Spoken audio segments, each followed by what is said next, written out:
HRP 2021, étape 8 du refuge Belagua au lac d'Ansaber. Au réveil de ce 8e jour, je constate vite que le temps est aussi pourri que la veille. De la pluie, du vent, aucune visibilité, c'est déprimant. Certains décident de partir, d'autres hésitent. Pour ma part, la décision est vite prise, je ne partirai que demain, la météo s'annonce meilleure et en plus, je ne suis pas pressé. J'aurais préféré prendre une journée de repos, dans un bivouac sympa, mais bon, il faut savoir être raisonnable. Damian, un Allemand qui est lui aussi resté, fait un excellent résumé de la journée dans l'après-midi après son 6e demi. Watching shitty weather and drinking beers. Regarder le temps de merde et boire des bières. Je n'aurais pas aimé être à sa place au démarrage le lendemain. Bref, que d'ennui. Le lendemain, je suis dans les starting blocks. Il n'est même pas 7 heures quand je démarre. Il n'y a pas de miracle, les chemins sont boueux, mais il ne pleut pas et le ciel se dégage très vite.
Je ne suis pas très performant sur la navigation, mais je vois plein d'isards lors de mes détours, alors ce n'est pas grave.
Je monte jusqu'au col de l'Ours situé sous la table des Trois Rois.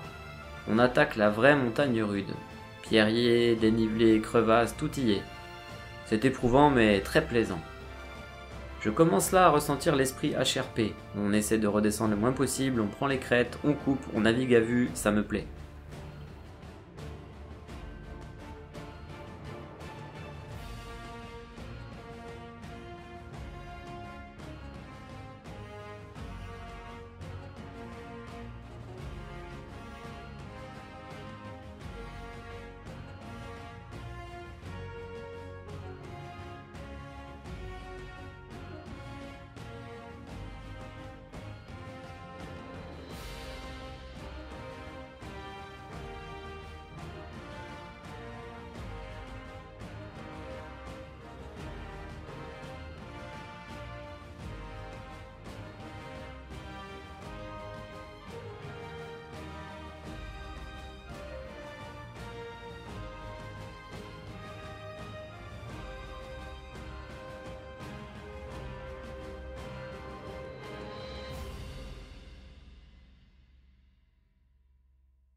Finalement, j'arrive au petit lac d'Ansaber vers 16h30, et je m'y arrête alors que j'avais prévu de continuer jusqu'au lac Tchourik.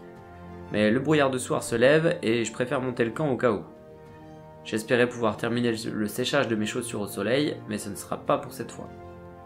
Je m'endors vers 21h, un peu de vent, rien de méchant. À 23h45, réveil en sursaut. Le troupeau de chevaux qui broutait bien plus haut en altitude a décidé que l'herbe autour de ma tente était à leur goût. Concert de cloches, faudrait pas qu'il y en ait un qui se couche sur ma tente.